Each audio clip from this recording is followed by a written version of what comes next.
a ideia,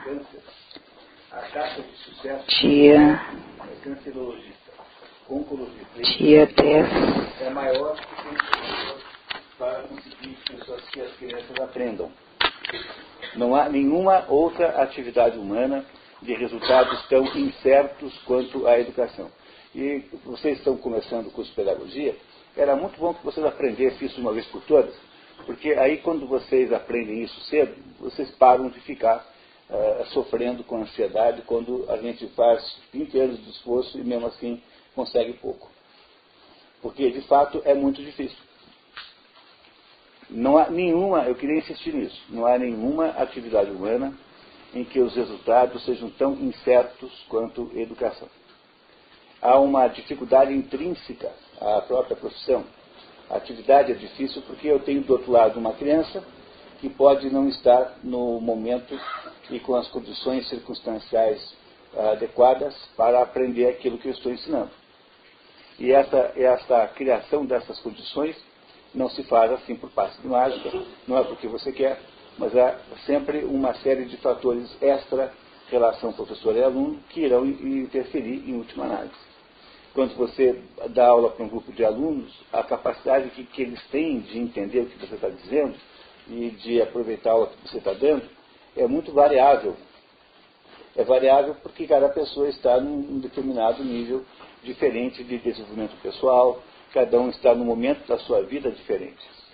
É preciso, quando você se mete em educação, entrar nesse negócio sem essa ansiedade de achar que você tem uma mágica capaz de mover as montanhas, e mover as montanhas aqui significa produzir efeitos espetaculares, de transformar todo mundo em gente sabida, porque isso não dá para fazer. E essa, me parece, é uma das maiores argumentações contra a própria ideia sacrossanta de que o ensino deveria ser universal e obrigatório. A ideia do ensino universal e obrigatório é apenas uma fantasia que nós fazemos sobre esse assunto. A gente finge que isso é possível. E aí, para poder fazer de conta, razoavelmente, de que estamos fazendo isso certo, o que a gente faz? A gente faz aí uma espécie de ensino mais ou menos fingido. O professor Ivan Illich, padre Ivan Illich, que é um dos educadores mais influentes do século XX, nós vamos ter no próximo encontro aqui, no dia 16, se não me engano, de agosto, né, nós vamos ter aqui, ou não é 16 de agosto, eu não lembro mais. Uma sociedade sem escolas seria no dia 4 de setembro, né? Não, mas trocando. Vai ser 7 de agosto. 7 de agosto. Então, no dia 7 de agosto, nós vamos ter aqui um livro do padre, vamos ver aqui partes do padre, trechos da obra do padre Ivan Illich, que diz o seguinte, que isso que a gente acha que é educação, é apenas um negócio chamado ensino. E que esse negócio chamado ensino não é uma maneira de educar as pessoas, mas é apenas uma maneira de você distribuir as pessoas economicamente na sociedade.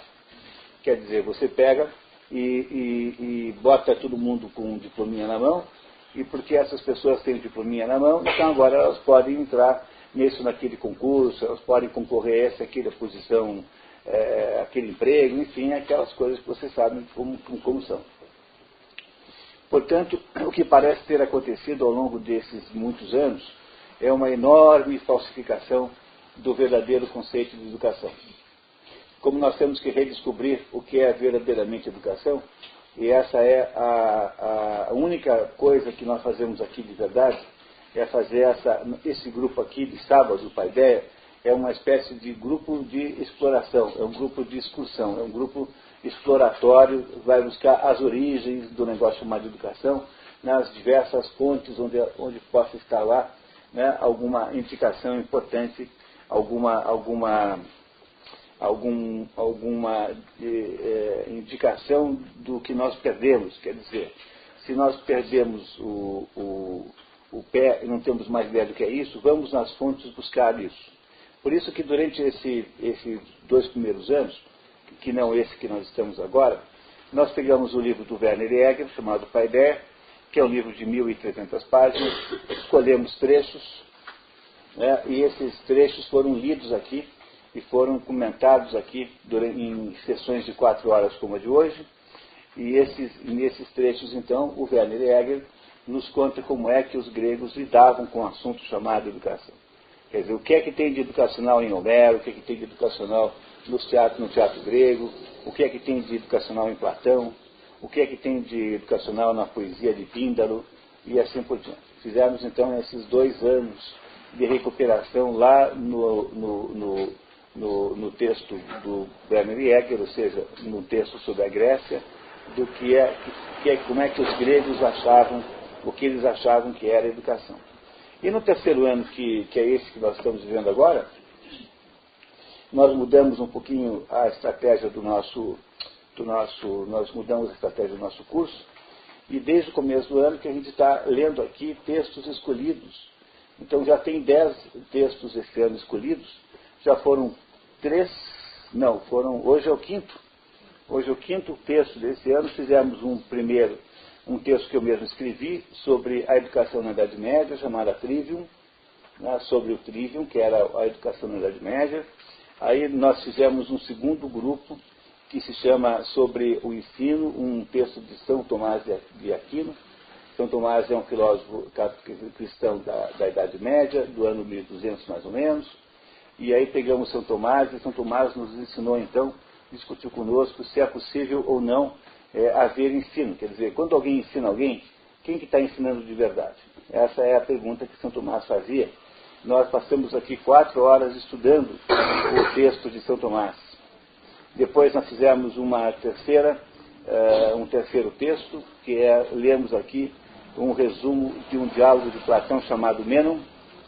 Mênon é o único diálogo de Platão que lida diretamente com o assunto chamado educação. E no Mênon, então, Platão quer nos provar, por meio de Sócrates, né? Platão nunca fala nos diálogos, quem fala é Sócrates, quer nos provar que educação é alguma coisa parecida com recordação. Quer dizer, Platão está nos dizendo nesse texto que isso que a gente faz, na verdade, é apenas ajudar as crianças a lembrarem, porque no fundo elas têm todo o conhecimento já dentro da sua cabeça. Por favor, não confundir isso com qualquer tese sobre construcionismo ou coisa parecida ao que valha, porque não tem nada a ver uma coisa com a outra. Tá? Então, Platão lá, antes de Cristo, 200, 300 anos antes de Cristo, escreveu esse diálogo chamado Mênon para nos mostrar que a tarefa do professor é muito mais uma tarefa de ajudar a criança ou o adulto a lembrar coisas que ele já sabe. Há nesse diálogo de Platão uma passagem muito famosa em que Sócrates, para provar a sua tese, chama lá um escravo, alguém que não tinha nenhuma educação, alguém que não tinha ido para a escola nunca, alguém que não era alfabetizado, e por meio de mecanismos de perguntas, ou seja, por incentivos ao pensamento, esse escravo, que é um menino, assim, um escravo, é capaz de fazer um raciocínio matemático razoavelmente complexo. Não é um raciocínio matemático muito complexo, mas é mais do que uma pessoa média, ainda hoje, no mundo moderno, acharia fácil. Não é? E o Mênon não, o escravo faz então esse raciocínio, e Platão então está nos contando que o que ele fez foi apenas recordar-se da sua capacidade de saber as verdades matemáticas, coisa que está na mente dele, porque ele, escravo como qualquer outro ser humano, já esteve em um determinado momento da sua vida no mundo das ideias, das formas, ou seja, já frequentou um mundo que é um mundo abstrato, é um mundo que não tem materialidade como o nosso, e lá ele sabia tudo. E quando ele caiu aqui na Terra, esqueceu. Pois o que nós fazemos como professores é apenas lembrar as pessoas disso. Eu acredito piamente nisso, porque toda vez que eu consigo conversar com alguém, como eu estou fazendo com vocês hoje, sobre educação, eu tenho certeza que quando eu consigo explicar bem, quando eu consigo dizer do modo certo, vocês lembram sozinhos disso, porque no fundo só tem cabimento, só é aceitável aquilo que de alguma maneira é muito antigo, que está muito consolidado, e tudo isso está na mente das pessoas, de vocês. Portanto, eu não me considero também nenhuma espécie de autor de nada. No fundo, eu sou também apenas um instrumento de lembrança dos outros. Essa era a ideia central do Mênon de Platão, que nós lemos aqui há um mês. Então, agora fazendo a nossa recapitulação. No primeiro encontro que nós tivemos, nós não lemos texto nenhum, só falamos sobre educação.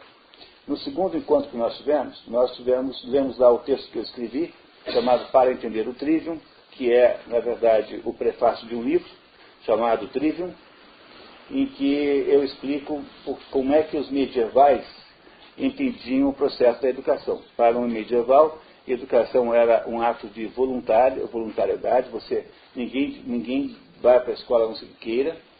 A educação começa com 14 anos e não antes, o que é uma coisa, me parece, muito, muito sábia. 14 anos já é uma idade muito melhor, e a educação restringe-se a 7 grandes artes liberais, ao trivium e ao quadrivium. O trivium é composto da gramática, da retórica e da lógica. E o quadrivium é composto da aritmética, da geometria, da música e da astronomia. São essas as 7 habilidades do trivium e do quadrivium que eram ensinados aos professores, às crianças, aos jovens na Idade Média, só para aqueles jovens que queriam entender, que queriam estudar. A educação foi, durante essa época toda, completamente livre. Só ia para a escola quem queria, e essa é a primeira condição para que possa haver educação. A liberdade de ir e apresentar-se como candidato a entender e a estudar é a maior de todas as liberdades. Portanto, essa liberdade é a pré-condição para que haja aproveitamento na escola. Qual é a primeira condição para a criança aprender? Ela querer aprender. Porque se as crianças não querem aprender, faça o que você quiser, será muito difícil de conseguir que elas possam aproveitar a escola. Entendendo como é difícil a atividade da educação, como é complicado e como é uma atividade ingrata, porque por mais que você esteja entusiasmado e se esforce, sempre poderá haver pessoas, crianças, que não estão preparadas de modo nenhum para aprender. Pessoas essas que estarão sempre ali, meio que forçadas e obrigadas, e que não têm condição, portanto, de receber aquilo que você entrega generosamente a elas. No terceiro encontro, nós lemos, então, o texto sobre o ensino do Tomás de Aquino. Foi um grande filósofo, um filósofo maravilhoso, extraordinário, que nos diz que, seja o que for que nós ensinemos às crianças ou às pessoas, quem está ensinando, na verdade, é Deus. É como se houvesse dentro da criança uma espécie de pré-programação que Deus pôs e que permite que ela, de fato, aprenda. Nós não ensinamos nada, nós apenas apresentamos, ajudamos a que a criança descubra aquilo que Deus já disse a ela. No fundo, a ideia de São Tomás e a ideia de Platão são muito parecidas. Não é? O conceito do Mênon, do Platão, que eu já expliquei para vocês, também é esse de que nós já estivemos em algum momento em outro lugar do mundo, em algum lugar que não é o mundo físico, como nós conhecemos, e nesse lugar aí, que chama-se mundo das formas, nós entramos em contato com todas as coisas que já existem na sua maneira perfeita. E depois a gente vem para quê? Para esse mundo aqui, a nossa alma tem asas, um belo dia a nossa alma perde as asas e nós caímos sobre a terra. Caímos dentro de um corpo. E ao cairmos dentro desse corpo humano, nós então esquecemos aquilo que nós vimos lá. E a nossa vida inteira é um processo de tentar recordar aquilo que nós já sabíamos. Foram essas, portanto, as 3 primeiras contribuições aqui de autores que nós tivemos ao longo do programa Paideia número 2, Paideia projeto 2010, Paideia 2, que é esse projeto de beber nessas fontes murmurantes da verdadeira pedagogia. O projeto de nós buscarmos, nesse âmbito dessas grandes personagens históricas, alguma maneira, alguma contribuição para nós conseguirmos recuperar o tal do tesouro da educação.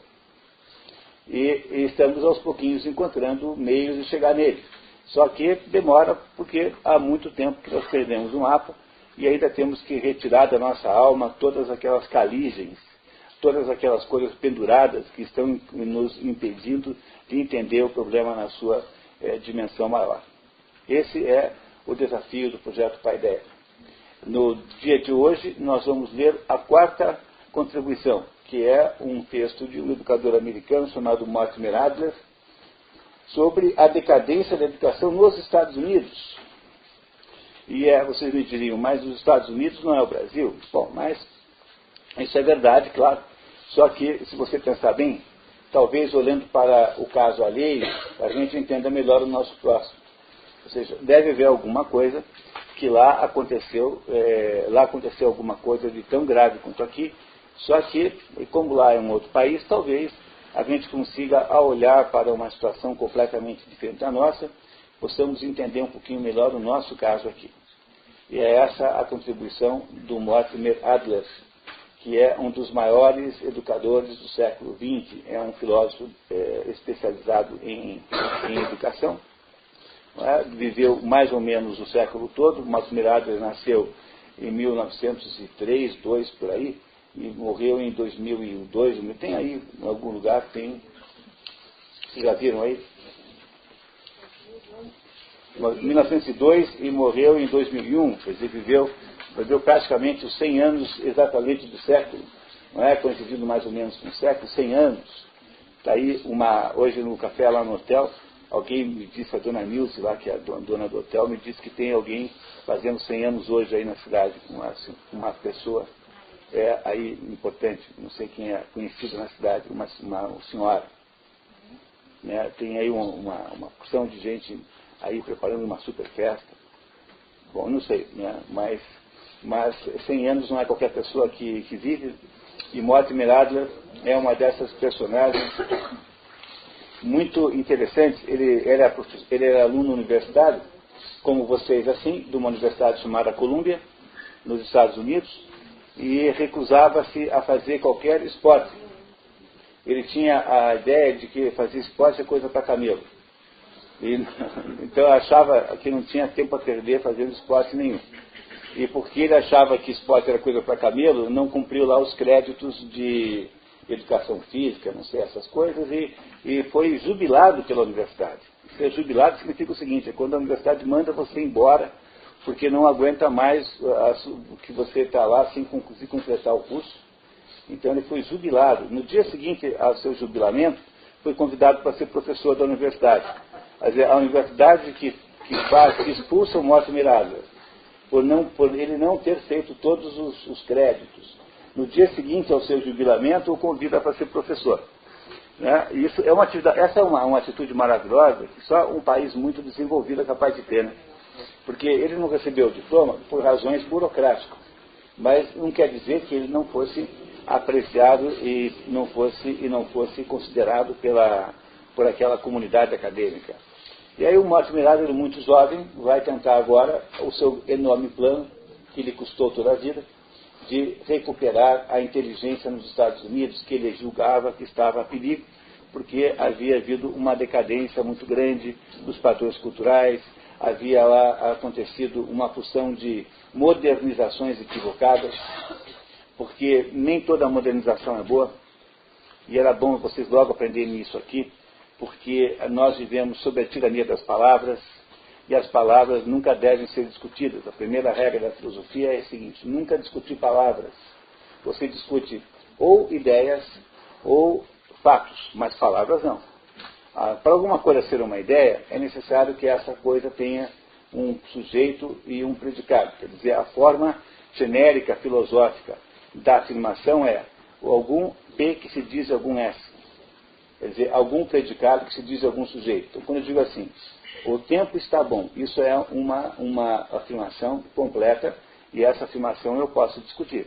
Agora, eu não posso discutir nem bom e nem tempo, porque essas duas coisas, bom e tempo, são palavras apenas, e sendo palavras apenas, elas não têm valor nenhum, não têm potencial de debate nenhum, elas não servem para nada. E nós aqui, infelizmente, como traço cultural, vivemos discutindo palavras. Não temos o direito de discutir palavras. Portanto, ficar discutindo a palavra modernização, por exemplo, é perda de tempo. Porque o que é a modernização?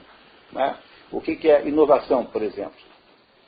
Não é? O que é inovação? Inovação é uma palavra só. Toda inovação é boa? Não. Tem inovação que não é boa. Por exemplo, o sujeito não bate na mulher. Agora, se ele começar a bater na mulher, não é uma inovação naquela relação? Houve algum progresso, alguma melhoria de alguma forma nisso? Portanto, é besteira ficar conversando sobre palavras. Vocês compreendem isso? Não é? Portanto, a palavra modernização, a palavra inovação, essas coisas assim, quer dizer, que a gente fica falando disso, não são coisas em si boas, necessariamente. Toda vez que você inventa uma coisa dessas, você tem um prejuízo que você não percebe. Por exemplo, todo o tal da conversa que se tem nesses últimos 20 anos sobre diminuir a repressão na escola, sobre diminuir o controle dos alunos, sobre aumentar a liberdade das crianças, foi apenas uma maneira de você incentivar as crianças mais fortes a baterem nas crianças mais fracas. Aquilo que você dizia que era uma grande libertação é, na verdade, apenas uma maneira de você aumentar a tirania dos mais poderosos na escola. Parecia ser um objetivo importante, mas o que as pessoas não lembravam e não entendiam obviamente que agora, hoje, houve já mais uma evolução e agora as crianças estão batendo nos professores. Então já houve uma melhoria, né? Não ficou aí. Está vendo como a coisa melhorou? Ficou muito melhor agora. Quer dizer, o que aconteceu aí é que nós ficamos fazendo o culto dessas palavras e dessas expressões. Quando eu digo para vocês que nós temos que cuidar com os modismos em educação, é assim. Quer dizer, quando a gente diz assim, a disciplina na escola não precisa. Por exemplo, querem ver um exemplo? Eu tenho uma filha que agora está assim grande, mas ela era uma criancinha pequenininha. Acho que ela sempre vai ser uma criancinha pequenininha, pensando bem, na verdade. Mas a minha filha, claro, estudava numa escolinha que tinha a pedagogia Freinet, Celestin Freinet, que é um desses pedagogos inovadores, né? Bom, e aí então nós descobrimos, né, que nessa escola, na classe da minha filha, que tinha assim, 4, 5 anos, tinha lá um menino, um molequezinho, 4, 5 anos, que ficava deitado no chão, embaixo da professora, para ver a calcinha da professora. E que a escola recusava-se a impedir, alegando que aquilo era um ato de liberdade e de deixar a criança à vontade, e que não tinha que imprimir aquilo. Bom, o resultado é o seguinte: no final deste mesmo ano, a escola organizou lá aquela festa de final de ano, que toda escola tem, então que cada turma vai lá e faz um teatrinho, né? Faz lá uma... Vocês já viram, você sabe o que eu estou falando, né? Todo ano tem lá no final do ano uma apresentação. E aí começa sempre com os menores, porque os menores têm que ir para casa, né? Os menores não aguentam. Então vieram aqueles bem pequenininhos, e aí na hora que estava vendo aquele teatrinho dos bem pequenininhos, os que estavam um pouquinho mais acima, quer dizer, a próxima turma, se encarregou de escangalhar completamente a apresentação dos pequenininhos, correndo no meio do palco, né, tirando o chapéu do outro. E aí, quando chegou a vez desses que haviam esculhambado a apresentação dos pequenininhos, os seguintes esculhambaram a apresentação deles e depois esculhambaram e assim por diante, de modo que aquilo que havia de pedagogia libertadora dentro daquele negócio Freinet era apenas uma maneira de você permitir que as crianças fizessem as maiores demonstrações de desrespeito que você possa imaginar. O resultado prático disso é que no final da festa, metade dos pais tiraram as crianças da escola. Basicamente, todo mundo foi na segunda-feira lá e cancelou a matrícula dos seus filhos. Tamanha era a bagunça e a desorganização e a indisciplina que aquilo gerou. Quer dizer, você vai lá, você pretende estabelecer um regime de liberdade. Por quê? Porque você acha que ficar botando disciplina em criança é uma coisa repressora.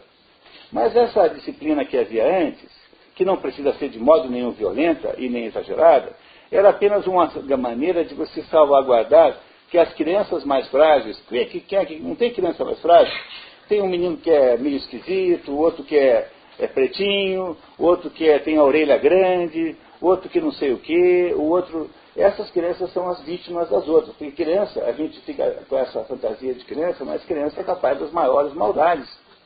Não é? Quando eu era criança, no colégio onde eu estudava, teve uma festa lá um dia, e aí aqueles moleques, né? E aí alguém pegou uma lata de goiabada, aquelas latas redondas, assim, jogou pro ar e falou assim: na cabeça de quem caía, padre. Aí caiu na cabeça lá de um menino, fez um talho daqui até aqui assim, e com aquele sangue todo escorrendo assim, e todos os outros em volta assim, padre, padre, padre. Dá para você imaginar que maldade, né? Que coisa mais cruel. Portanto, aquilo que você tinha antes, que era um processo de botar um pouco de ordem para impedir que haja o exercício da tirania entre as crianças, você, na hora que retira o processo de controle, você só consegue aumentar a tirania. Então, se você queria liberdade, você só conseguiu, como resultado disso, mais tirania. Estão entendendo o que eu estou contando para vocês? De quanto nós estamos equivocados com essa história toda? De quanto nós estamos tratando os pedacinhos de pedra dourada, pedra brilhante do chão, e estamos acreditando que estamos descobrindo os grandes tesouros da educação, quando na verdade nós estamos nos auto-enganando. Pois o Mortimer Adler queria fazer isso. Ele queria buscar o tesouro onde o tesouro estava de verdade. E ele então fez uma porção de coisas notáveis. Quer ver o que ele fez? Olha só, a primeira coisa que ele fez, ele conseguiu convencer a Enciclopédia Britânica, aquela empresa que fabrica, né, que produz esse livro, chamada Enciclopédia Britânica, a lançar uma série de reedição dos grandes clássicos, chamado Grandes Livros do Ocidente, e um conjunto mais ou menos de 200 livros que ele achava que explicavam o Ocidente. Ele fez esse lançamento, você pode comprar os 200 livros, é em inglês, né? Tem só esse problema para nós aqui. E conseguiu que houvesse muito mais acesso às grandes obras clássicas do mundo. Ele conseguiu convencer a irmã Miriam Joseph, que era uma freira, uma professora, a fazer numa escola americana, numa universidade americana nos Estados Unidos, a fazer a recuperação do trivium, quer dizer, antes de qualquer estudante universitário, antes de qualquer espécie de aula que pudesse ter, ia ter mais ou menos um ano para se preparar mentalmente para aprender. Ou seja, aprender gramática, aprender retórica e aprender lógica. Ele conseguiu publicar milhares de artigos dele e de outras pessoas que apoiavam essas ideias sobre grandes percepções do mundo educacional. Quer dizer, o Mortimer Adler escreveu ele próprio qualquer coisa como 40 livros, alguns livros maravilhosos e deliciosos. Entre eles há um livro chamado Como Ler Livros, que foi reeditado no Brasil agora, aliás, com meu prefácio, e que está agora já disponível à venda aí no comércio livreiro. Quem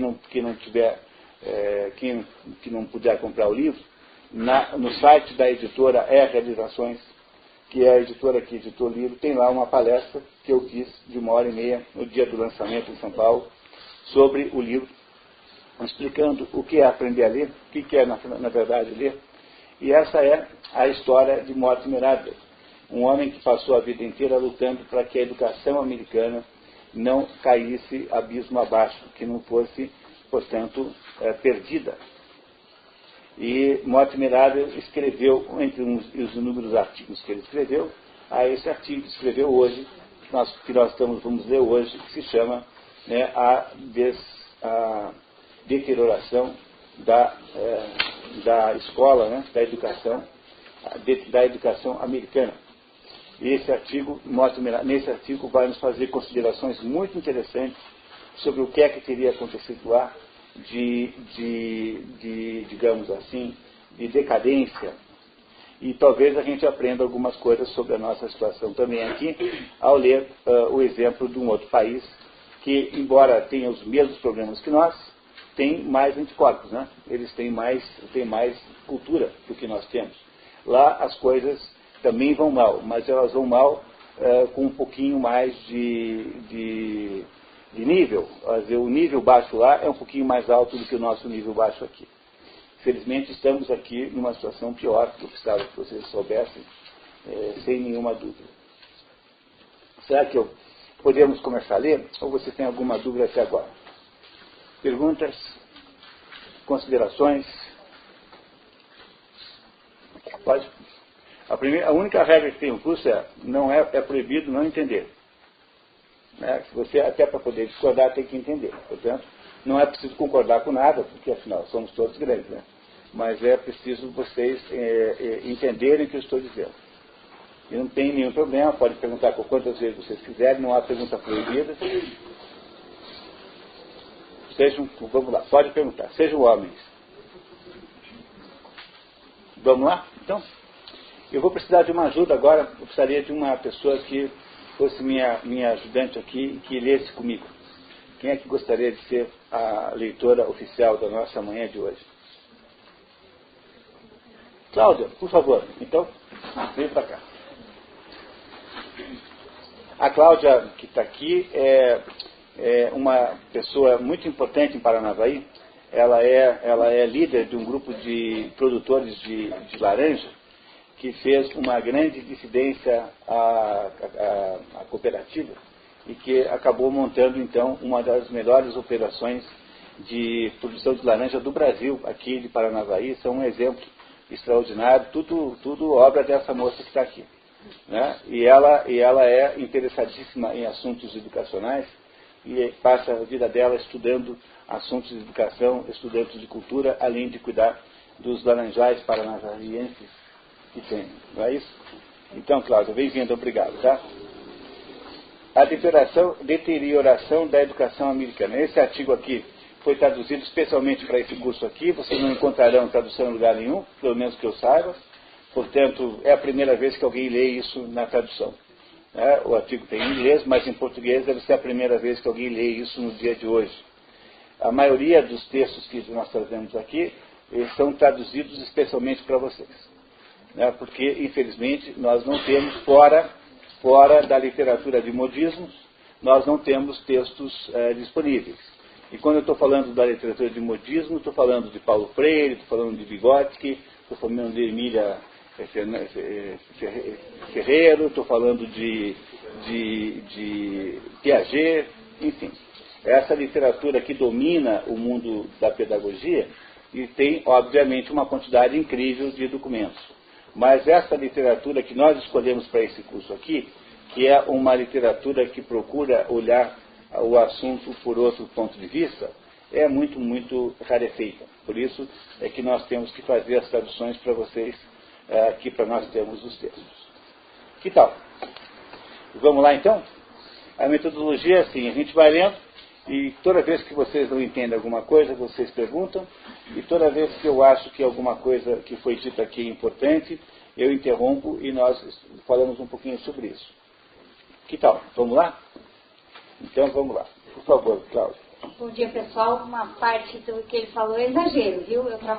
Realmente eu trabalho com citricultura há 20 anos aqui na região e é um prazer estar aqui com vocês. Eu acho que vocês têm, não sou ligada à área de educação, mas tenho um interesse imenso porque eu acho que a gente que trabalha, que é empregador na região, a gente sente uma dificuldade muito grande com o preparo das pessoas que vêm para trabalhar com a gente. Então eu sempre quis me envolver porque eu penso que nós temos que tentar contribuir para mudar um pouco ou muito radicalmente mudar o que se passa aqui. Nós temos valores humanos maravilhosos que estão se perdendo. E eu acho que é um pouco dessa minha indignação que me faz estar aqui sempre com vocês, tentando entender, para tentar ajudar num pouco que a gente pode, não é? Então, obrigado, Munir, pelas suas palavras, né? Apesar do exagero. Mas é um prazer estar aqui e espero poder ajudar. Bom, pessoal, aí embaixo do título tem uma pequena biografia do Mortimer Adler, você vê isso depois por conta de vocês. Né? E a gente começa com a epígrafe, então, por favor, Cláudia. A deterioração da educação americana por Mortimer Adler. Perguntaram a Aristóteles em que medida homens educados eram superiores aos não educados. Na mesma medida, disse ele, em que homens vivos são superiores aos mortos. Então, que tal essa? Né? Não é isso? Essa afirmação aí não está em Aristóteles direto, está em Diógenes Laertius.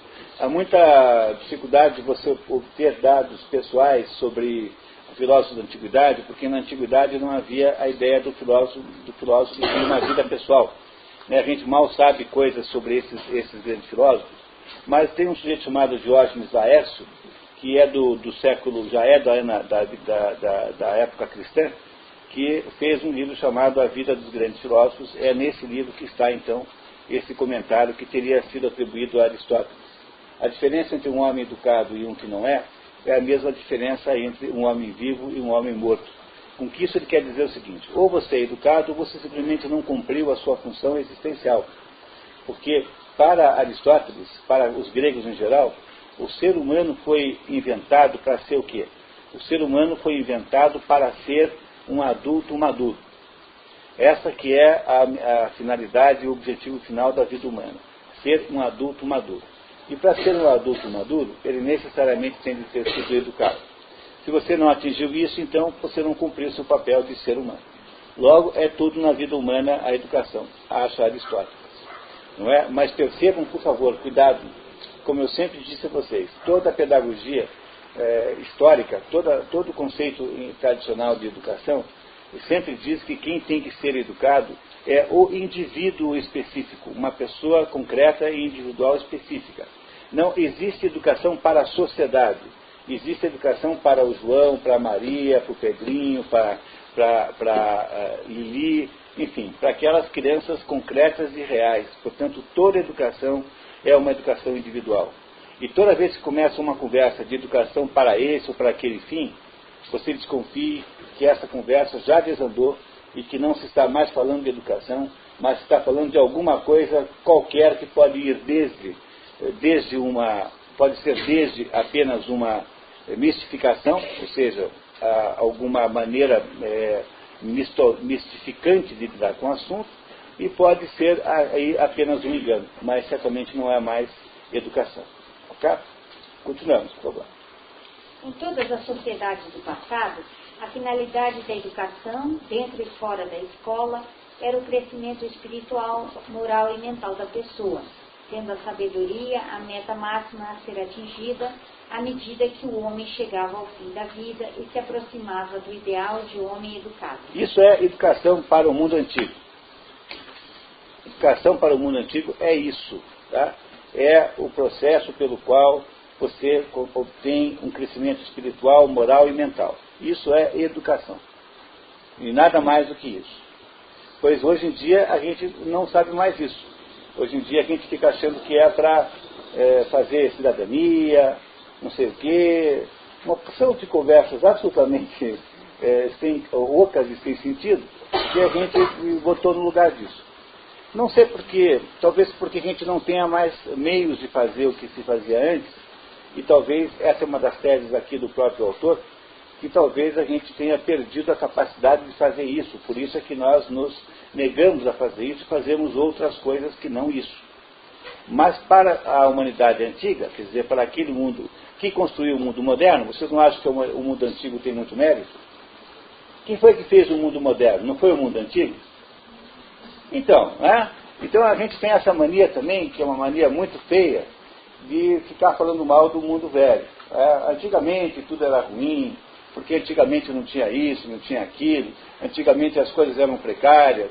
Mas quem foi que fez o mundo moderno tal como nós conhecemos, com todas as suas maravilhas? Não foram os que nos antecederam?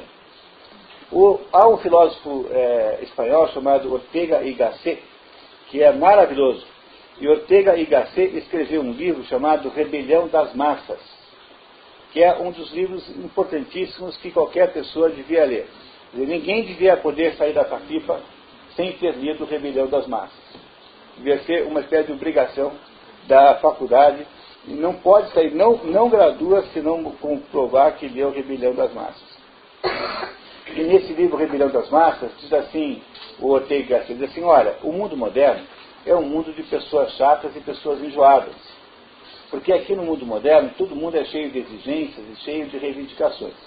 Mas nenhuma das pessoas que fica aí reclamando, não é, do mundo moderno, que fica reclamando que quer mais isso, que quer mais aquilo, que está infeliz com isso, que está infeliz com aquilo, nenhuma dessas pessoas seria capaz de fazer o esforço que permitiu que essas facilidades modernas acontecessem. Ou seja, a nossa geração, é a geração mais mal acostumada que possa existir. Criança mimada, diz o Ortega Gasset que nós somos. Nós somos todas crianças mimadas, porque nós somos cheios de exigência no mundo de facilidades incríveis, e temos milhões de exigências, mas nenhuma dessas crianças mimadas conseguiria, por seu próprio mérito, produzir um mundo que é tão bom ao ponto de elas ficarem reclamando mais, pedindo mais. Quer dizer, o que tem aqui de importante entender é que esse mundo anterior que nos antecedeu, que parece um mundo muito primitivo, porque não tinha telefone celular, porque não tinha internet, porque não tinha isso, não tinha aquilo, não tinha aspirina, pois esse mundo, apesar de não ter nada disso, foi capaz de construir um mundo que tem tudo isso. E nós temos então que ter uma espécie de reverência muito respeitosa àqueles que nos antecederam. É isso que está na Bíblia, quando no mandamento que diz honrar pai e mãe, o que se quer dizer não é apenas para você que tratar bem o seu pai e a sua mãe, mas é para você reconhecer o mérito dos seus antepassados. Porque os nossos antepassados, afinal de contas, foram as pessoas que sobreviveram melhor. Nós somos resultados dos melhores antepassados. Porque foram aquelas pessoas que conseguiram, por aqui ou por ali, conseguiram manter a sua vida apesar de todos os problemas que havia. E qualquer análise fria que você faça, honesta, você vai descobrir que sua mãe e seu pai tiveram uma vida muito mais difícil que você. A não ser um outro caso muito raro, o seu avô e a sua avó, então, imagine como foi difícil a vida do seu avô e sua avó. Nós temos que todo dia de manhã agradecer aos nossos antepassados por terem existido, mesmo quando a gente acha que os nossos antepassados não foram bons conosco o suficiente. Mesmo quando a gente tem restrições com relação ao nosso pai e nossa mãe, mesmo quando a gente acha que a sua mãe e o seu pai não foram suficientemente bons, mesmo assim, é preciso agradecer porque eles tenham existido. Sempre, sempre, sempre. Agradecer sempre. Esse é o sentido de honrar pai e mãe, e esse é o sentido que Mortimer Adler está nos contando aqui, nos dizendo que antigamente havia um conceito sobre educação, conceito esse, antigo, de antigamente, que foi o conceito que permitiu que esse mundo moderno pudesse ter o brilhantismo e ter o sucesso que tem. E, portanto, se a gente quer recuperar a educação, temos que recuperar o conceito dessa própria educação. E ele começa, então, o artigo aqui, reclamando que antigamente achava-se isso, no entanto, isso mudou, e hoje tem-se uma outra abordagem, como se qualquer modificação, qualquer evolução, qualquer inovação fosse boa em si própria, o que não é de modo nenhum. Não é? Continuamos, por favor, Cláudio. Como não era na escola que essa meta seria atingida, entendia-se que a educação adulta, no decorrer da vida, era obrigação moral a que todo homem virtuoso com o tempo disponível se lançava como dever pessoal. Portanto, no mundo antigo, a educação não era um problema da escola. A escola era apenas uma etapa do processo. A educação era uma coisa que ia pela vida fora, a vida inteira, e não apenas na escola. Mas não era somente um dever para com a sociedade e para consigo mesmo. Aprender no decorrer da vida era também um ingrediente essencial na busca pela felicidade e a satisfação do desejo humano mais profundo, o desejo de saber. Corrência imediata das mudanças quantitativas provocadas pela Revolução Democrática e pela Revolução Industrial, a educação americana, tanto na teoria quanto na prática, entrou em declínio nos seguintes pontos. Primeiro, os currículos das escolas primárias e secundárias e até mesmo dos ditos cursos universitários de artes liberais, nota.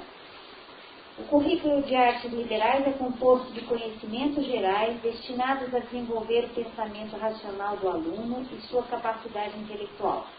Foi em grande parte substituído pelo currículo profissional, vocacional ou técnico, que é voltado para uma especialização.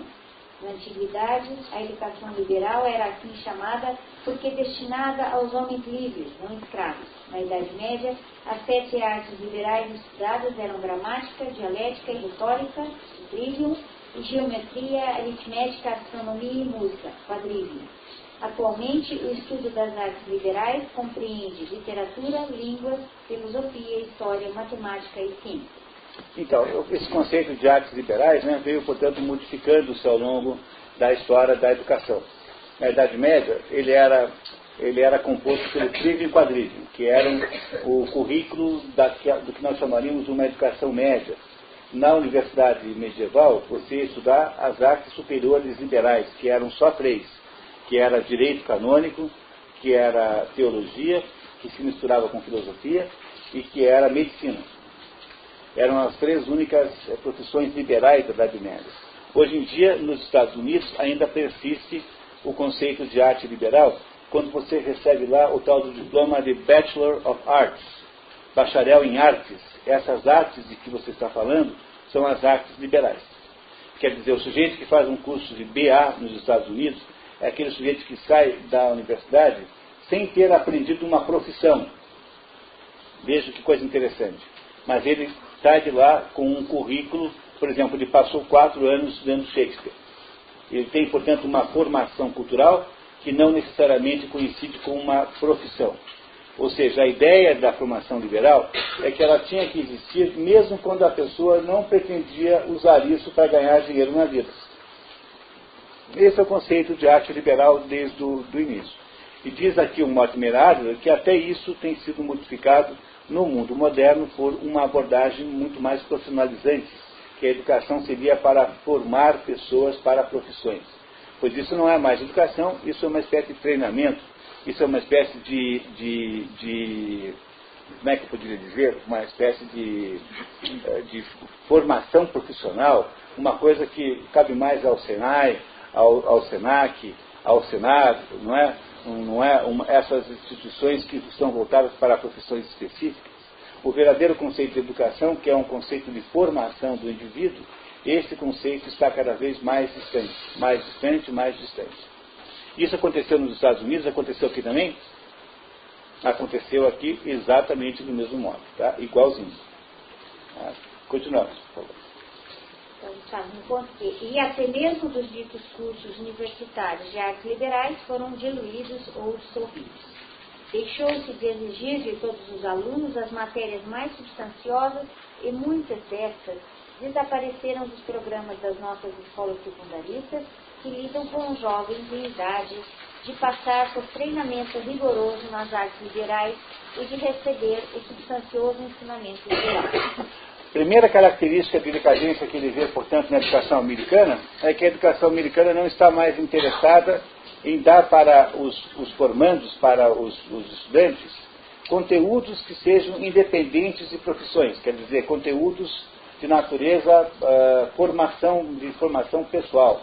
Não se está mais interessado em ensinar às crianças coisas que elas guardarão para a sua vida toda, dentro da sua alma, da sua consciência, e pretende-se substituir isso por ensinar às crianças coisas práticas, coisas que podem ajudá-las a arrumar emprego, arrumar isso e aquilo outro.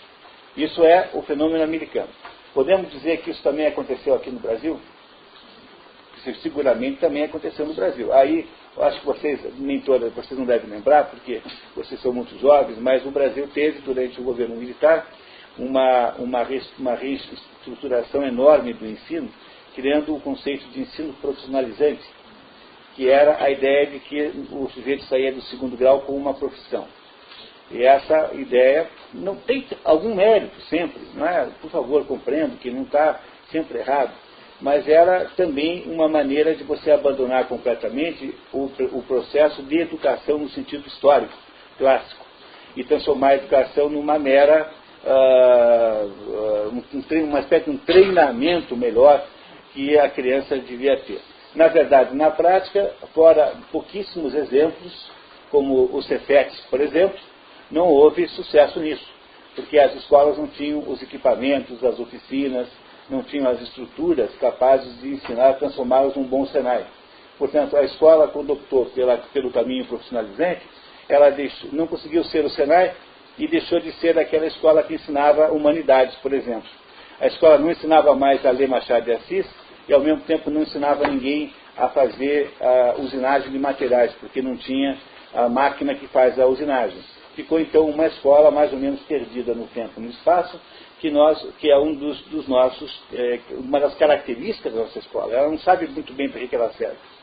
Olha, pessoal, sendo muito sincero para vocês, a impressão que eu tenho é que a escola pública no Brasil, por exemplo, só serve para provar a tese, não é? Só serve para contradizer a tese de que ela não existe. Quer dizer, a escola pública está aí para dizer assim, vocês dizem que não tem escola? Olha, eu estou aqui, tem escola.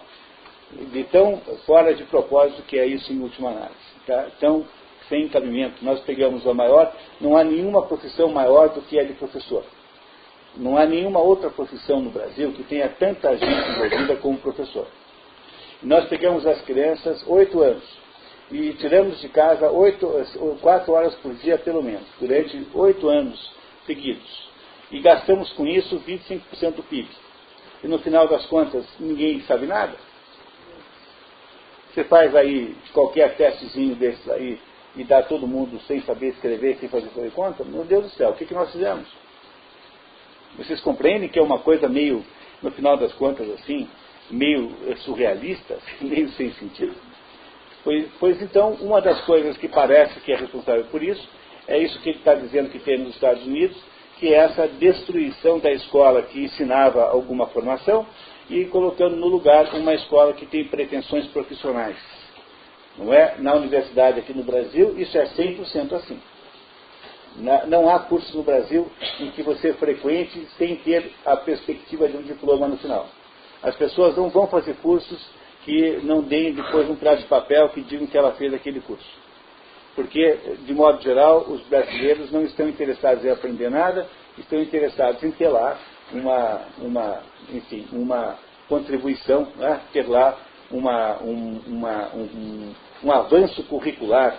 Mas aprender mesmo é difícil achar quem queira. Vocês já perceberam nos seus colegas como isso é assim? Eu passei a vida estudando, dando aula e sendo professor. Olha, achar um aluno que está querendo estudar é a coisa mais rara do mundo. Vocês entendem esse problema? Quer dizer, olha só, tem algumas coisas nessa vida que a gente tem que aprender a entender melhor. Por exemplo, jogo de bocha. Não parece que aquilo é um esporte? Bocha. Sabe o que é jogo de bocha? Não parece que é um esporte? Mas não é. Aquilo é só um pretexto para os velhinhos ficarem brigando. Entendeu? Porque como é que você vai poder brigar se não tem um pretexto para brigar? Então o jogo de bocha parece que é um esporte, mas no fundo não é. É só um jeito pelo qual você arruma briga com os outros velhinhos aposentados, que tem que pelo menos tornar a aposentadoria menos monótona com umas brigazinhas por dia lá. Não é? Pois a mesma coisa acontece com a educação. Uma coisa estranhíssima acontece com a educação. Por exemplo, eu oriento alunos de curso de pós-graduação. E aí, então, é sempre uma coisa tão engraçada, porque assim, aparece aquele aluno na minha frente, aí eu digo assim, bom, vamos estabelecer então um tema para a sua dissertação, para sua monografia, enfim, o que for. Então, depois que a gente consegue um tema, eu digo assim para ele assim, ah, que maravilha, olha que tema bacana, você não sabe que inveja eu tenho de você, porque eu ia adorar fazer essa pesquisa no seu lugar. Se eu estivesse no seu lugar, eu ia ficar muito feliz. Daí já a primeira expressão que eu falo é assim. Daí eu digo assim, olha que coisa bacana, você vai ter que ler só uns 15 livros para poder fazer essa dissertação. Tem até uns 5 ou 6 aqui que eu vou te emprestar. Aí ele começa a empilhar aqueles livros e o aluno vai ficando assim. Aí no final das contas eu descubro que o único sujeito que fica feliz com o tema sou eu. A única pessoa feliz da história acaba sendo eu, porque para o aluno do outro lado, eu é que sou um bobo e ingênuo e não compreendo que na verdade aquele negócio é uma encheção de saco interminável, porque no fundo a faculdade é uma encheção de saco interminável, porque a faculdade é só aquela parte chata que fica entre a festa do vestibular e a festa da formatura. Isso que é a definição de faculdade. Entendeu? Então é um aborrecimento enorme entre duas festas divertidíssimas, que é a do vestibular e da formatura. E a gente fica achando, portanto, ingenuamente, que os alunos gostam de estudar, quando na verdade não gostam. É uma verdade. Então, sejamos sinceros. A coisa mais difícil que tem é achar um aluno que gosta de estudar. Mas sempre tem, porque num grupo de 30, 40, tem lá uns 4, 5 que gostam de estudar de verdade. E se nós pudéssemos fazer uma escola só para esses, seria melhor. Não é? E essa escola que seria só para esses, no entanto, é completamente incompatível com o conceito de educação geral, né? De educação coletiva, de educação universal e obrigatória. Por isso é que eu sempre digo para vocês que o fato de que a educação é obrigatória é talvez o fato mais impedidor da própria educação. Quer dizer, se tem alguma coisa que atrapalha a educação, é a sua obrigatoriedade. Esse é o problema central. E é por isso que eu sempre digo que eu sou o melhor professor, o professor mais bem sucedido no mundo, porque eu tenho 600 alunos que aparecem porque querem. Então eu sou um professor completamente realizado, porque eu não tenho o problema, não é, da maioria dos professores, que é lidar com grupos de alunos que não querem, na verdade, não estão interessados em serem alunos. Vamos continuar? Vamos lá, professor. Número 2. Cursos vocacionais de todos os tipos concebíveis, alguns quase inconcebíveis, começaram a ocupar mais e mais o lugar das substanciosas disciplinas liberais. Além de não terem nenhum conteúdo educacional, tais cursos, o que é ainda mais grave, são direcionados para o propósito errado. Preparação para ganhar a vida no lugar de preparação para viver bem. Olha que palavras maravilhosas essas e para vocês nunca esquecerem. O curso vocacional, que é o curso voltado para a profissão, ele é um curso que prepara para você ganhar a vida, no sentido econômico da palavra, mas não prepara para viver bem. De modo que a escola passa a ser uma espécie de grande Senai, de grande Senac, que é apenas isso. E essa praga aconteceu também nos Estados Unidos, exatamente como é aqui. Nunca esquecer que está falando aqui dos Estados Unidos, né? Não está falando do Brasil. Mas mais ou menos o que aconteceu lá acontece aqui também, porque aqui as coisas vêm um pouquinho atrasadas, mas vêm todas iguais. Não é? Pela própria dinâmica das relações, digamos, entre as nações mais desenvolvidas e as menos desenvolvidas. Portanto, diz assim, o problema do curso vocacional é que na hora em que você fica preparando o aluno para viver, para ganhar a vida, você não consegue prepará-lo para viver bem. E viver bem é uma coisa muito maior do que ganhar a vida, embora ganhar a vida seja importante. O que o Marco Miralles vai dizer é que você não precisa ir para a escola para aprender isso. Porque fica aquela situação que todo lugar é igual. Por exemplo, eu já tive na minha vida muitas vezes em que eu tive que contratar alguém. Então eu me lembro até hoje como é que eu contratei a minha secretária, a Silvia Letícia, que não é mais minha secretária agora, mas eu precisava de uma secretária. Eu falei, como é que eu faço? Aí eu fui ao Senac, que tinha um curso de secretários. Chamei a professora lá, coordenadora do curso, falei assim, professora, eu tenho uma vaga para secretária. E eu vou contratar uma secretária daqui. Mas a senhora tem que autorizar que eu faça com elas um teste. Vocês não pensem mal, por favor. Já estou vendo. Eu ouvi inconscientemente uma porção de comentários muito inadequados. Eu falei, vocês têm que topar que eu faça um teste com elas. Como é que é? É assim, eu só me empresto as meninas uma manhã, elas não vêm aqui todo dia, vêm. Então eu vou ficar 1 hora com elas. E vou pedir para elas fazerem um teste com elas. Aí, como é que é? Eu peguei uma folha de papel ali para cada um e falei, então eu queria que vocês me dissessem o seguinte. Se vocês tivessem que me encontrar o seguinte dado, quantos cachorros tem em Curitiba? Como é que você faria para tentar descobrir isso? Aí, aquelas que disseram que iam contar um por um, essas eu já descartei logo de casa.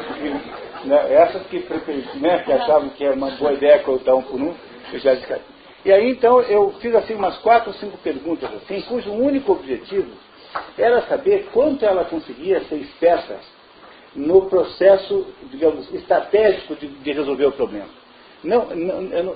Não que eu quisesse que elas fossem capazes de resolver o problema, eu não esperava que elas dominassem, por exemplo, uma certa equação que permite fazer a conta. Não, isso eu não achava que elas tinham que saber. Eu achava que elas tinham que ser capazes de dizer assim, bom, eu tenho um problema, como é que eu me relaciono com inteligência perante esse problema? E na medida, então, que elas foram respondendo essas 4 ou 5 perguntas, Depois eu selecionei a Silvia Letícia, que era mais esperta, mais espertinha, e que conseguia, então, as soluções, digamos, mais práticas para aquele problema. Entenderam o que eu fiz? Quer dizer, eu não estava preocupado, na verdade, em saber quanto elas sabiam. Se elas sabiam lidar com o Word, se elas sabiam lidar com o computador, porque eu achava, no fundo, que essas coisas todas, depois o trabalho mesmo ensina. Que não tem que fazer isso, você não precisa fazer isso. Eu precisava, na verdade, saber quem é que tinha a alma, o espírito da secretária inteligente.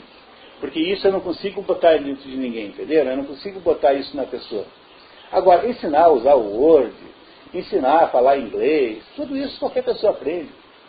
Então eu tinha há muito tempo que eu não tenho mais o fetiche do currículo da pessoa. Vocês compreendem que não interessa quanto a pessoa aprendeu de coisas, informações, mas às vezes precisa para o trabalho concreto do dia a dia apenas uma atitude inteligente perante as coisas. Isso é já uma maravilha. Se você consegue alguém assim, você está aí abençoado porque você conseguiu alguém que está preparado para ser uma pessoa que te ajude. E é isso que ele vai dizer daqui a pouquinho, que não é a escola quem vai ensinar a vida profissional. Portanto, imaginar que a escola e a profissão sejam a mesma coisa é muito ingenuidade, é muita infantilidade nossa, não é a escola que ensina. Logo, o curso vocacional não é a solução para o nosso problema. Tá? Vamos ouvir mais uma itinerário? Vamos lá. Número 3. Em vez de proporcionar a todos os alunos de nossas escolas e universidades a mesma preparação universal e geral para a vida de aprendizado e ócio, nota 4. A palavra ócio, leisure, tempo livre, não é usada por Mortimer Adler no sentido de tempo para a inação, mas sim de quietação e de tempo a ser utilizado na busca da sabedoria. Que atualmente todos têm oportunidade de desfrutar na vida adulta, nossas escolas introduziram cursos cada vez mais diferenciados e especializados, supostamente visando as diferenças individuais dos alunos, e com a intenção de prepará-los não para o modo de vida disponível para todos os homens livres, mas para as diferentes ocupações a que possam se dedicar. Então, quer dizer, isso que se chama de formação não é você formar ninguém para ser uma pessoa livre, uma pessoa com autonomia na existência, mas para alguém que tem que pensar como engenheiro, alguém que tem que pensar como advogado, pensar como metalúrgico, como torneiro mecânico, etc. Logo, nós acabamos formatando toda a escola a partir das profissões que as pessoas acabam aprendendo ao indo para a escola. E isso é um dos males, na opinião do Mortimer Adler, da educação americana e, por que não dizer, da nossa também. Hoje em dia nem tanto, porque não tem mais ensino profissionalizante no Brasil sistemático, né? Não há mais isso. Mas mesmo assim foi o caso, há muito pouco tempo atrás foi o caso. Cláudio. Em vez de deixar tal estudo especializado, nos casos em que é necessário, para depois do término do aprendizado liberal básico, especializações pré-profissionais e outros tipos de especializações técnicas foram introduzidas no ensino médio e na universidade. Nada disso deveria acontecer antes do bacharelado. Nota 5. Trata-se aqui do BA, Bachelor of Arts, formação universitária fundamental, sem conotações profissionais dentro do espírito das artes liberais. É o que diz a alemã Miriam Joseph. Nenhuma pessoa devia aprender uma única explicação sobre técnica, não deve aprender na Universidade de Geologia nada sobre pedras, não deve aprender na Faculdade de Engenharia nada sobre muros, não deve aprender nada na Faculdade de Biologia sobre células, antes de entender como funciona o conhecimento humano, como é que se aprende, o que é conhecimento, o que é saber, tudo isso devia ser produzido antes e não depois. Portanto, isso lá eles jogaram fora e nós também jogamos fora aqui. Número 4. E o mais grave é que as crianças, logo cedo, são divididas em carneiros e cabras. As cabras são aquelas avaliadas pelos educadores como inadequadas para uma educação verdadeiramente liberal e são encaminhadas a programas não liberais, triviais ou puramente vocacionais. Nota 6. Na Alemanha, esta seleção é feita no ensino fundamental por critérios ditos científicos. Aos carneiros, em número comparativamente menor, será oferecida a diluída e totalmente inadequada educação que atualmente faz as vezes de treinamento nas artes e ciências liberais. nossas escolas públicas e em muitas das nossas universidades, incluindo as melhores e piores, também nas que se pretendem liberais e nas que não têm tal pretensão, os padrões educacionais básicos foram rebaixados a ponto de dar às crianças de capacidade média muito pouco trabalho e deixar as crianças especialmente bem dotadas sem nenhum desafio. Aliás, esta pode ser considerada uma das causas de delinquência juvenil entre jovens mais inteligentes e ativos, cujo intelecto e energia não são devidamente orientados e direcionados nas nossas escolas. Será que vocês compreendem que isso é um fenômeno associado à universalização do ensino? Porque quando eu tenho que fazer a escola para todo mundo, essa é um outro ponto que eu queria deixar claro aqui, é que é muito difícil, é muito complicado você fazer uma escola boa para todo mundo, porque você não tem alunos bons em quantidade suficiente e nem professores bons em quantidade suficiente. Quanto tempo vocês acham que precisa para formar um bom professor? Quanto esforço não é necessário para pegar uma pessoa e formar um verdadeiro professor? São muitos e muitos anos de trabalho. Como você não tem essas pessoas em quantidade abundante, e também não tem alunos em quantidade abundante, porque a maioria dos alunos não quer saber de estudar, conforme eu já provei para vocês aqui, então na prática, a educação seria uma coisa muito boa se nós tivéssemos pelo menos a capacidade de juntar os melhores professores com os melhores alunos. Não é? Não é isso? Mas como a gente não faz isso, porque o sistema de universalização mistura todo mundo, e o que acontece na prática é que só se consegue universalizar o ensino porque você rebaixa o padrão da aula a um nível extremamente perto do chão.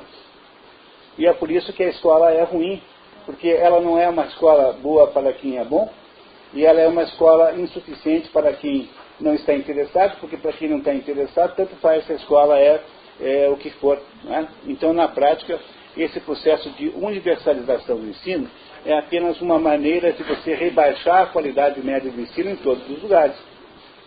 Vocês acham que nós temos uma qualidade de ensino boa? Sinceramente. Né? Você pega esses IDEBs, esses testes que fazem aí, não é? Esses testes são feitos para pessoas muito mal formadas, e mesmo assim as notas são ruins. Né? Você tem uma enorme incapacidade de ensinar nesse atual sistema que nós temos aqui. E isso não é só aqui, também é nos Estados Unidos, basta você ver aqui esse depoimento do Mortimer Adler, e isso tudo está associado de alguma maneira a essa massificação de ensino. Pense no Brasil, então, que é um país que tem 180 milhões de pessoas. Quer ver? Quando o Brasil ganhou a Copa de 70, vocês não lembram, né? Mas tinha uma musiquinha que tocava no rádio, que dizia assim, 90 milhões em ação. Não é? Quer dizer, o Brasil tinha 90 milhões de habitantes em 70. 90 milhões, certo? Vamos fazer uma conta comigo agora? 90 milhões. Bom, o Brasil tem quanto hoje? 190. Quer dizer, de lá para cá, de 70 para cá, nós tivemos um aumento de população de 100 milhões de pessoas. Certo? Mas não é que nasceram 100 milhões de pessoas, nasceram mais, porque muitas pessoas morreram, daquelas 90 que existiam antes, de modo que nasceram aí umas 130, 140 milhões de pessoas. Não é?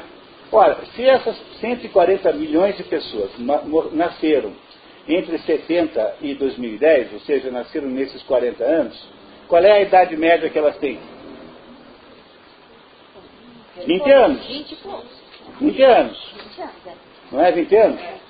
Mas não é bem 20 anos. Sabe por que não é bem 20 anos? Porque a curva populacional não ficou estável nesse tempo todo. Quer dizer, nasceu gente mais antes do que agora, né? A curva veio caindo. De modo que tem mais gente que nasceu perto de 70 do que gente que nasceu perto de 2010. De modo que a idade média é um pouquinho mais alta do que 20 e poucos anos. Então, será que vocês conseguem entender que o Brasil é uma sociedade que tem 100 milhões de pessoas, ou 140 milhões de pessoas com 20 e poucos anos de idade, gente que precisa de emprego, de começar a vida profissional, e se você não tiver esses diplomas todos aí, você não consegue ir para lugar nenhum. Então é preciso criar uma espécie de sistema massificador de dar diploma para todo mundo, porque senão as pessoas não têm chance na vida. Porque a moça de recursos humanos da empresa, que está propondo lá, tem uma empresa que tem lá 20 vagas. O que ela faz quando ela vai botar no jornal o que ela quer da pessoa que está lá procurando aquele emprego? Ela vai botar assim, segundo grau completo, né? Agora chama ensino médio, né? Ensino médio completo. Ora, o sujeito que quer aquele emprego de faxineiro, ele não está querendo fazer 8 anos de estudo para ter um emprego de faxineiro. Ele quer um emprego de faxineiro agora. Entendendo? Mas a moça de recursos humanos da empresa, ela bota lá que tem que ter o segundo grau completo, embora não precise na prática, porque ela não quer lidar com uma fila de 350 mil pessoas que vão aparecer para as 20 vagas. Como é que ela faz para selecionar tanta gente assim? Então ela tem que diminuir a quantidade de candidatos. Como é que ela faz isso? Estabelecendo obstáculos. Na medida em que a população cresceu tanto quanto cresceu, foi preciso transformar, criar obstáculos para selecionar as pessoas, para que as pessoas não fossem todas juntas nos mesmos lugares procurar emprego. E qual é o instrumento que se usou para isso? Os diplomas de educação, os diversos diplomas que existem aí disponíveis. E aí, não sei se vocês também lembram, não lembro também, que vocês são muito jovens, mas na década de 60 tinha um negócio chamado madureza. Sabe o que é madureza? Era um exame, porque ninguém tinha feito o ginásio, o científico. Então você tinha 30 anos e não tinha estudado nada, tinha feito só lá o ginásio, o curso primário. Então você não podia mais arrumar emprego. Então arrumaram uns cursos chamados supletivos, o nome era curso supletivo. E esse curso supletivo o que era? Era um curso que você ia lá e fingia que estudava, mais ou menos, dava uma tapeada, daí você fazia um teste chamado madureza, que era uma prova para provar que você tinha feito aquele curso supletivo. E essa prova era uma prova tipo assim, como é o nome do bichinho que sobe em cima do muro e faz miau, miau, miau. Resposta A, peixe. Resposta B, cobra. Resposta C, formiga. Resposta D, gato. Aí você preenchia aquilo e passava o exame de madureza. Entenderam o que aconteceu? Isso foi na década de 60, 70. Daí na década de 70, eles fizeram a mesma coisa para quem não sabia nada, chamava-se Mobral. O mesmo sistema chamava-se Mobral. Mobral era um curso que todo mundo que não sabia nada fazia, e todo mundo dava aula nisso. Foi uma coisa muito... gerou assim um sentido muito grande no Brasil de obrigação cívica. Então pessoas, médicos, engenheiros, iam lá dar aula no Mobral. Era bonito até, mas era uma maneira de você fazer o quê? De você fazer um curso mais ou menos para tirar todo mundo do analfabetismo. E agora, na década de 10, agora no início do século XXI, nós fazemos a mesma coisa com o ensino universitário. Esse monte de curso que tem aí... Ah, o CB, gente. Bom, o CB eu nem sei o que é. Não. Elas sabem mais que eu. Os jovens e adultos que passaram da fase, né? Ah, bom, mas isso já é uma recuperação da ideia do supletivo, né? Agora, quando você pega, por exemplo, curso universitário, tem milhares de cursos universitários hoje por aí. E tem uns assim que você não tem que ir à aula. Você simplesmente fica em casa vendo um negócio na televisão, não é? E você responde uma prova lá no final de dois bimestres. É claro que todo mundo tapeia esse negócio, na prática todo mundo passa sem estudar. E o que é esse negócio? É nada mais nada menos do que o supletivo do curso universitário. Vocês estão entendendo o que eu estou contando para vocês? Que coisa terrível que é isso? Quer dizer, nós temos tanta gente, tantas pessoas envolvidas, e temos tanta incapacidade de dar a elas uma verdadeira educação, que nós ficamos arrumando esses expedientes jurídicos, esses expedientes aí educacionais, para fingir que nós estamos educando todo mundo. Daqui a pouquinho não tem mais ninguém no Brasil que não tenha curso universitário, porque todo mundo pode fazer um curso desses aí de R$150 por mês, em que você fica lá em casa fingindo que está estudando administração, fingindo que está estudando pedagogia, fingindo que está estudando não sei o quê. É uma espécie de grande supletivo da universidade, isso que estão fazendo hoje. Não é? E uma vez me perguntaram assim, eu tinha um programa de televisão, me perguntaram assim, você não está preocupado com isso? Eu falei assim, com o quê? Olha, veja só, outro dia descobriram que um analfabeto conseguiu entrar na universidade. Um sujeito que não sabia ler e escrever, fez lá vestibular, fez aquelas cruzinhas todas, se é que fez prova, acho que não, né? Se inscreveu lá e entrou numa universidade, não sei aonde, entrou analfabeto na universidade. Eu falei assim, olha, eu não tenho a menor preocupação com isso. Porque eu tenho muito mais preocupação com os analfabetos que saem da universidade, não com os que entram. Porque os que entram é um ou outro que consegue fazer isso. O problema é toda aquela gente que sai da universidade analfabeta, porque na verdade eles estão só fingindo que estudaram, e os professores fingiram que ensinaram. E essa é uma espécie de tragédia brasileira, pessoal. Porque era melhor a gente não fazer nada disso, era melhor deixar as pessoas em paz, sabe? Em última análise, era melhor dar um emprego de ascensorista para o fulano que não tem o 2º grau, porque ele de fato não precisa de emprego, não precisa de diploma para ser ascensorista. Mas como a gente inventou essa mitologia de que tem que dar ensino gratuito e coletivo e universal, então só nos resta encontrar expedientes para fingir que estamos fazendo isso. Porque fazer isso na prática não dá para fazer. Não dá para fazer porque para formar vocês precisa ficar 10 anos estudando. Daí vocês vão poder ser professores extraordinários, capazes de serem verdadeiramente ajudadores de crianças para elas poderem crescer. Mas são anos e anos de investimento dificílimo, muito doloroso, e tem que ler todos aqueles livros que as pessoas não querem ler.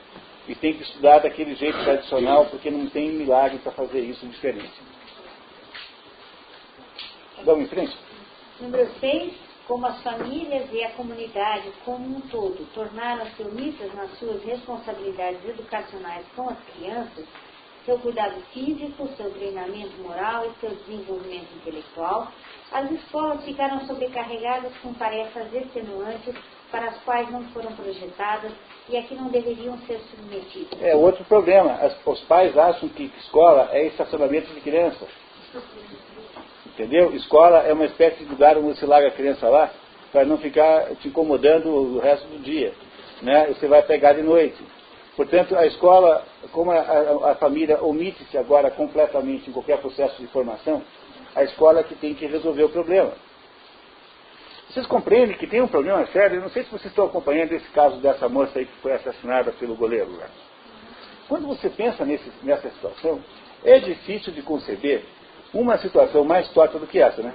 Porque veja só, você tem um casal de Foz do Iguaçu que tem uma menina. Essa menina, a mãe, por razões que nós não sabemos qual é, abandona a menina com 4 meses e vai para o Mato Grosso. 4 meses. 3 anos. Não, 4 meses. A menina, a Elisa. Acho que é 3 anos. Não, 3 anos. 3 anos? 3 anos. Muito bem. Não sabemos qual é a razão, mas abandonou lá com 3 anos. Entregou a menina para o pai. O pai está sendo acusado de ser pedófilo de uma outra filha que quando tinha 10 anos, que não é só meio-irmã dessa, né, de uma outra mãe. Não sei se ele é pedófilo, eu não estou querendo afirmar isso, mas a verdade é que está correndo um processo na justiça sobre isso. Aí essa menina, que é a Elisa, vai para o Rio de Janeiro para ser modelo. Modelo é um eufemismo para prostituta, porque de fato há mulheres que são modelos. Mas de modo geral, quando se fala em modelo, está se falando de alguém que tem uma profissão, e essa moça de fato é atriz de filme pornográfico, e é modelo, mas modelo não fiz. Aí ela tem lá, sei lá, um gosto especial para o jogador de futebol. Bom, não chama assim? Tá, muito bem. E ela arruma lá romances com todos os jogadores de futebol que você possa imaginar. Aí um belo dia tem lá um filho com esse sujeito que é o monstro, né, acha que ela engravidou de propósito para cobrar dele depois uma pensão. Aí esse sujeito que se defronta daí com esse problema, né, do qual ele tem culpa, ele resolve matar a moça, mas não mata assim, não mata num acesso de raiva, mata com os requintes de planejamento e de crueldade, uma coisa tão extraordinária. E aí, depois, para você terem uma ideia de quanto isso é irônico, a criança que é o pior de todas as vítimas, porque ela agora não tem o pai, não vai ter mais pai, não tem mais mãe, tem o nome do pai que estava planejando matá-la em seguida, matá-la porque o plano era matar a criança em seguida.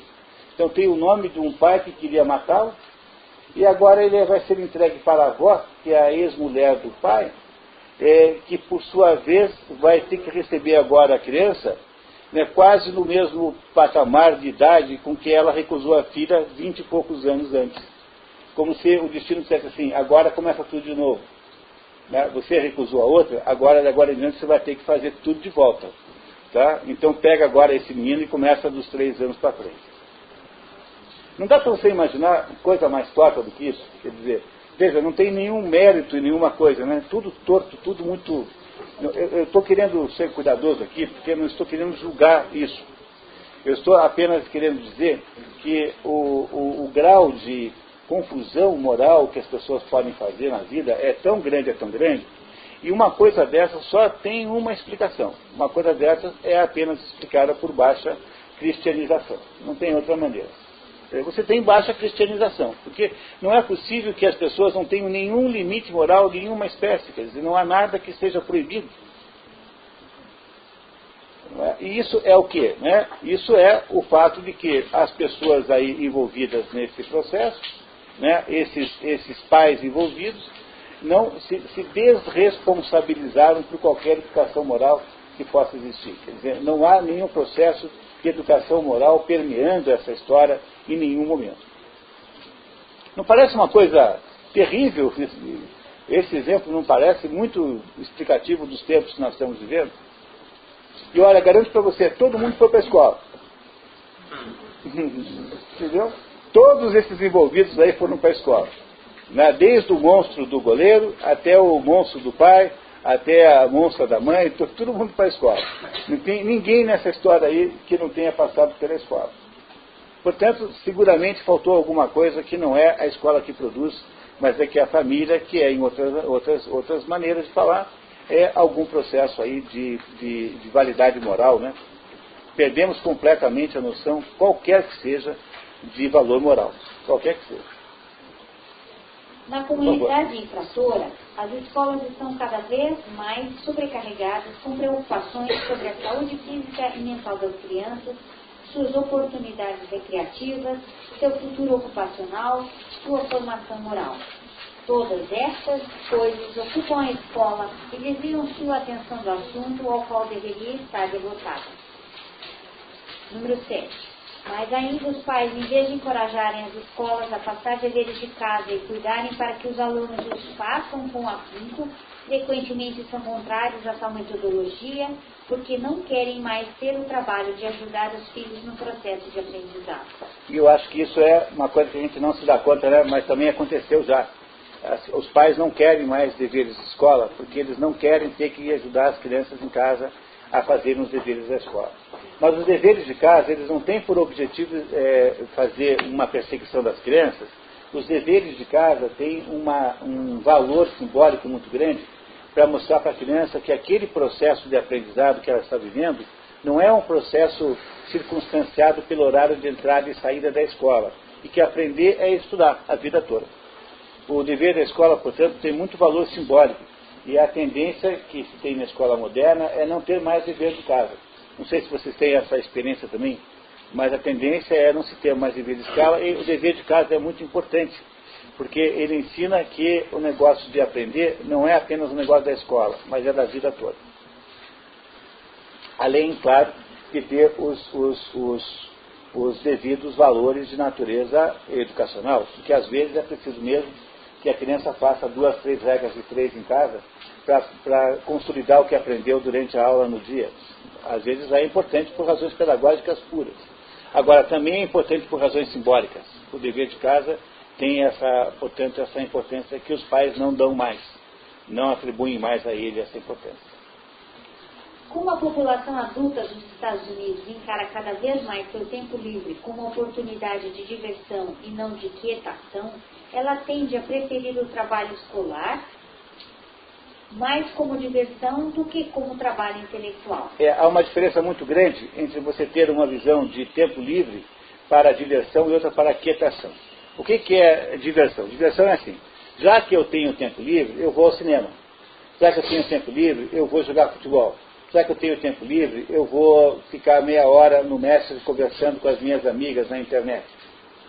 Não é? Muito bem. E há outras pessoas que acham que tempo livre é quietação. Quer dizer, já que eu tenho tempo livre, agora eu posso ficar quietinho no meu canto, pensando na minha vida, eu posso fazer uma reflexão sobre um assunto importante na minha existência, eu posso fazer, então, uma autoanálise sobre a minha existência, e é isso que permite que o tempo livre seja um tempo extraordinariamente útil. Não é? Olha só, uma vez um amigo meu me pediu para dar um curso sobre administração de tempo.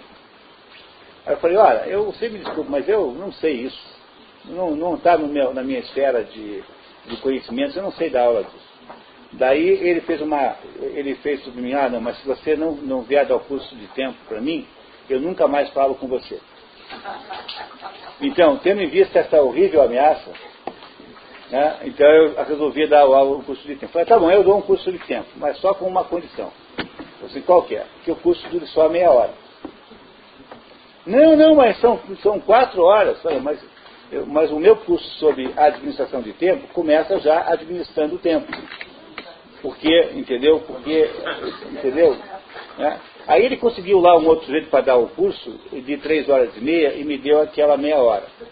Aí, né, já começou a dar certo, né, o negócio. Aí eu peguei, tinha assim uns alunos, né? Aí eu trouxe uma ampulheta, sabe o que é uma ampulheta? Eu peguei uma ampulheta, mostrei e falei assim, o que é isso aqui? Aí todo mundo olhou para aquela ampulheta e falou assim, isso aí é uma máquina de calcular o tempo. Quer dizer, aquela areia dura uma quantidade fixa de minutos para escorrer, de modo que se eu observo o escorrimento, eu sei que passou 1 hora, por exemplo. Não é? Eu falei assim, puxa, mas como é que vocês conseguem viver achando uma coisa dessa? Porque é muito surpreendente o que vocês estão me dizendo. Não é? Quer dizer, então, é o seguinte, que a ampulheta mede o tempo? A ampulheta mede o tempo. Mas já pensaram que coisa horrível? Você querendo dormir de noite, você tendo que dormir depois de ter trabalhado o dia inteirinho, enquanto você está lá tentando dormir, a areiazinha da sua vida está lá assim, ó. Não é insuportável a sensação de que o tempo vai indo embora, sem que você possa fazer nada a respeito disso? A sensação do tempo como perda, como passagem, é uma sensação horrível, é uma coisa insuportável quase psicologicamente. A sensação de que por mais que você esteja fazendo tudo certo, a sua vida escoa na direção do mar, da morte, né? Quer dizer, que vai embora sem que você possa fazer nada para impedir isso. Aí eu falei assim, bom pessoal, isso não é o tempo. Então parem com isso, isso não é tempo. Tempo é uma outra coisa. Aí eu tinha passado no supermercado e comprei um saco de tâmaras. Aí eu peguei e dei uma tâmara para cada pessoa. Eu falei assim, olha, está vendo isso aqui? O que é isso aqui? São tâmaras. Pois o tempo é a mesma coisa. O tempo é um saco de tâmaras. Porque cada minuto que você tem na sua vida, cada hora da sua vida, cada dia, cada ano, é alguma coisa que você recebeu como um presente para você saborear. Logo, quando você tem 2 horas de tempo livre, são 2 horas nas quais você pode ler um livro, nas quais você pode escrever 5 páginas, nas quais você pode refletir sobre a sua vida, nas quais você pode fazer alguma coisa completamente diferente que você nunca fez, nas quais você pode ligar para uma pessoa que você faz muitos anos com quem você não fala. Se você não encarar o tempo como sendo um processo de produzir oportunidades para a sua existência, como se fosse uma espécie de presente que Deus te deu, cada minuto da sua vida é um presente que você recebeu. Aproveite isso ao máximo, delicie-se com aquele minuto, né? Lamba os dedos de satisfação comendo aquela tâmara.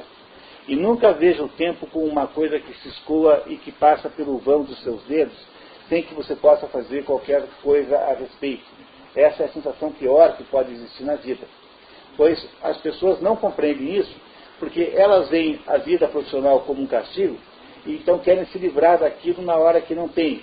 Aí então ficam usando o tempo caoticamente para fazer besteira, bobagem. Quando na verdade, tempo para quietação é aquele tempo que permite que você possa olhar para a sua própria vida e compreender você mesmo. É isso que ele está dizendo, que não se consegue mais diferenciar o tempo de diversão do tempo de quietação. Porque perdeu-se a ideia da economia e da virtude do tempo.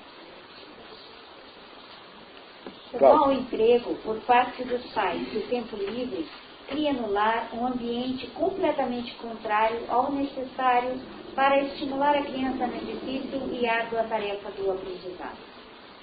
Número 8, o que a maioria dos americanos chama de educação adulta consiste apenas em uma recuperação para aqueles que tiveram aprendizado escolar insuficiente ou, o que é pior, em algum tipo de recreação, como dança folclórica ou artesanato de cestaria em vinho. Você está dizendo que quando um adulto pensa em continuar se educando nos Estados Unidos, ele vai fazer um curso de Ikebana. Tem valor, claro, não tenha dúvida. É um curso sobre algum hobby, né? Vai desenvolver algum hobby. Mas, na verdade, é muito pouquinho, porque o processo de compreensão do mundo precisa continuar aumentando. Quer dizer, é muito melhor você ler o Dom Quixote. Se é que você tem capacidade de ler o Dom Quixote, se é que você aprendeu, a escola ensinou a você um mínimo de técnicas de leitura dos grandes livros. É muito mais importante para a formação do adulto. Portanto, em vez de ficar perdendo o seu tempo com coisinhas de natureza, o que é você fazer lá um hobbyzinho? É simplesmente você observar o tempo escorrer pela ampulheta. É você conviver com aquele fluxo do tempo. Mas você devia usar para se educar de verdade. Mas só se educa de verdade quem aprendeu o que é educação de verdade na escola. E essa pessoa, então, que sai da escola, que não sabe mais o que é educação, torna-se incapaz de se educar pelo resto da vida. Isso é lá nos Estados Unidos. Né? Aqui no Brasil, obviamente que não é assim. Né? Aqui nós temos que admitir que tudo é muito diferente. Né? Não é isso?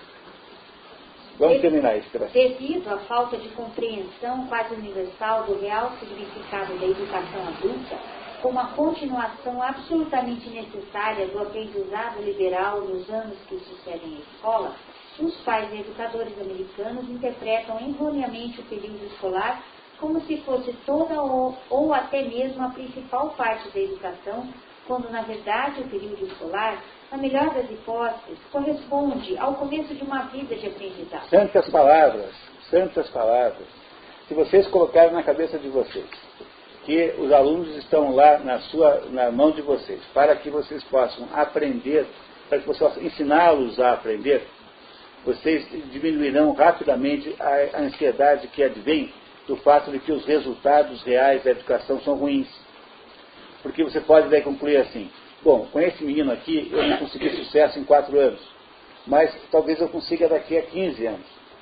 Porque, de alguma maneira, eu botei dentro desse menino algumas sementes que talvez não floresçam, que não vicejem com a rapidez que eu gostaria, mas que estão ali e que talvez um belo dia esse é o menino que vai chegar para mim e vai dizer assim: professora, queria dizer o seguinte, eu não fui um bom aluno, mas 15 anos depois que eu saí da escola, eu entendi o que a senhora tinha me dito. Essas pessoas, então, um belo dia, são capazes de recuperar, são capazes de aproveitar aquilo que você ensinou. Contanto que você tenha a capacidade de compreender que aquele processo chamado educação é para a vida toda e não para aqueles meros 4 anos. Mas quando você tem essa fascinação geral pelos diplomas, o sujeito acha daí ingenuamente que pelo fato de pegou um pedaço de papel, já é um gênio, já é um sábio, não tem nunca mais na vida que fazer nada, e aí então ele não sabe de fato o que é educação. É esse o problema, né? Tanto o conteúdo quanto o método da escola básica ficam seriamente prejudicados, quanto erroneamente se vê a escola como fonte completa de... quando, né? Desculpe, tem um erro aqui, né? Quando? Prejudicados quando erroneamente se vê a escola como fonte completa de educação e de domínio das coisas fundamentais que devem ser aprendidas. Pronto, a escola, portanto, é apenas uma etapa e não é de modo nenhum a educação em si própria. Se a gente entende isso, a nossa vida de professor é melhor, porque a nossa ansiedade diminui. Vamos fazer um intervalozinho e daqui a pouquinho a gente volta? Tá? Então vamos lá. A gente restribui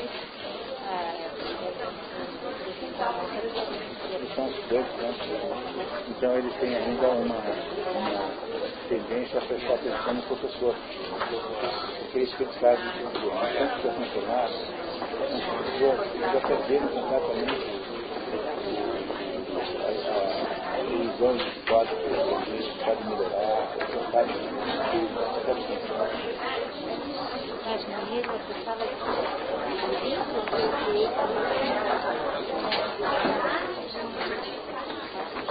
eu recuperei algumas coisas que a gente conhece, sabe, dia fora, melhor o filho da babá, aquela coisa toda.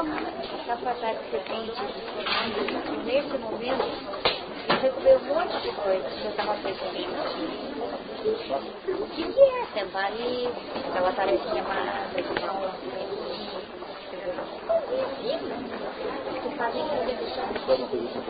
Pessoal, aqui um aviso prático. Esses 2 banheiros aqui de baixo são de mulheres, tá? Podem usar o banheiro masculino aqui embaixo. E os homens, por favor, tem um banheiro ali fora. Somos tão poucos, né? É isso? Então não se constrange. Só tem um negócio. Você tenta, eu estava vendo outro dia, bastante parágrafo, que é a escola como cuidadora, né? 70% do livro, da comida, da roupa, mochila, caderno. Então, eles falam assim, como é que não vê para mudar uma coisa que 70% acha que está bom.